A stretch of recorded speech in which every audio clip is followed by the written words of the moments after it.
Hi, this is Rob O'Malley, Preferred Rate, and in this video, we're going to talk about how a temporary 2-1 buy down works. I want to first make sure that I explain what it means to buy down an interest rate by paying points. I often forget and just jump right into my loan dialogue and don't think about how not everyone has been doing home loans for 20 years. So let's talk about that. For quick and easy math, let's just say a loan amount is $500,000. And the interest rate would come at 7% if a borrower did not want to pay any extra closing costs to get a lower interest rate. All right, so 7% means no cost, no credit. We call that par pricing, right at zero. Let's say the borrower wanted to either get a seller credit for closing costs to buy down the interest rate and get a lower rate, or use some of their own money. In this example, we'll just say 7% costs no extra closing costs. If we go down to say 6.625, that's 3/8% lower in interest rate. That's going to come at an additional cost. If that 3/8 rate drop costs 1% of your loan amount, then what it is you're paying 500,000 times 1%, and this math is $5,000 in additional closing costs to buy down your interest rate, paying 1 percentage point. The slang term, paying 1 point to buy down your rate. It can be 1.5%. It can be any number you want, depending on what rate you want to get to and where the math makes sense. All right, so that's what it looks like to buy down an interest rate. Now let's talk about the temporary 2-1 buy down. What that means is if it costs, I'm going to show you an example of a $700,000 purchase price, 5% down, meaning 95% conventional. So let's just, and right now, the cost is exactly the same. So if a borrower is going to spend $15,000 in extra closing costs to get the rate down to 6.375%, the cost is the same for a permanent buy down, spend that 15 grand, get a 6.375, or spend that 15 grand and get a temporary 2-1 buy down where in the first 12 months, the interest rate is at 2% lower than 6.375. So in this example, the payment would be based on 4.375% for the first year, and then it would go up to 1% lower to 1, right? 1% lower than the full rate of 5.375 for the second year. Let's show you what that looks like in an example. Here is our temporary 2-1 buy down calculator. If you take a look, you can see I'm using a $700,000 purchase price, a 5% down payment of $35,000.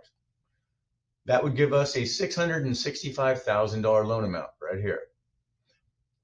Using interest rates from last week, I'm putting the rate at 6.375% on a 30-year fixed interest rate. And that would yield a principal and interest payment, no taxes, insurances, or MI included, principal and interest of $4,148. Let's take a look at how this breaks down in the 2-1 scenario. So in year one, the interest rate, or payment I should say, is based on the 4.375 interest rate. That principal and interest payment is $3,320.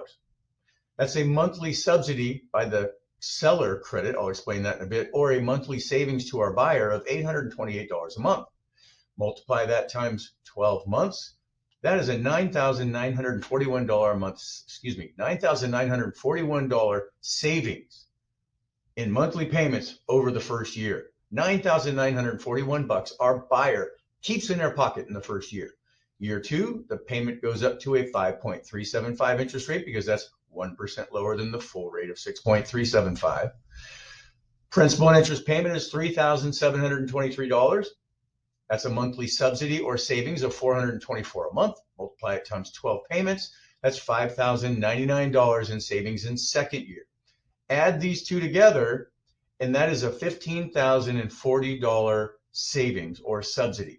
Why do we call it a subsidy? Because the payment's being subsidized by your seller. In a 2-1 buy down scenario that I'm explaining, we have to have this paid for by a seller credit for closing costs. In this market, it's relatively, I don't want to overstep my sandbox. And this is where I explain the math to a real estate agent. A realtor would then go and say, hey, in this particular scenario of buying this house, looks like the home's been listed for 43 days and they're considering doing a price reduction. I bet you we could probably get a $15,000 seller credit, sometimes maybe more. I just want to make sure that everyone understands in this example, this 2-1 buy down scenario, the seller must give a credit for closing costs in the amount of $15,000.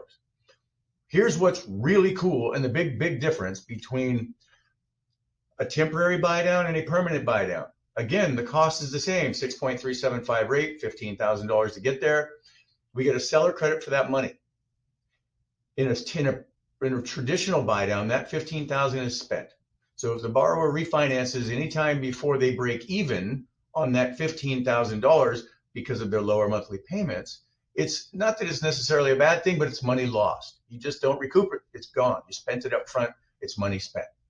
In a temporary 2-1 buy down, this is the coolest feature of this loan other than those super low payments.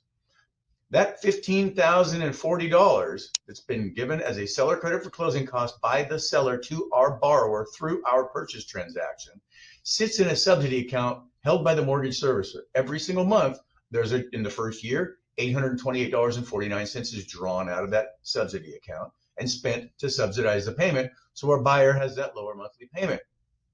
It's taken out 1 month at a time. If we refinance our borrowers out of this loan before that full $15,040 is spent, then what's left in that subsidy account gets immediately applied towards our borrower's principal balance. It pays down their loan amount. Talk about paying for a refinance and then some. This is a really cool product. I hope this all makes sense. If you'd like me to go through it in more detail, please call me. I would love to explain this to every realtor, to every potential buyer, and talk about the mechanics and how and why it works and why it's such a great opportunity while we're in a buyer's market. Rob O'Malley, preferred rate 925-418-3956. I look forward to talking to you soon.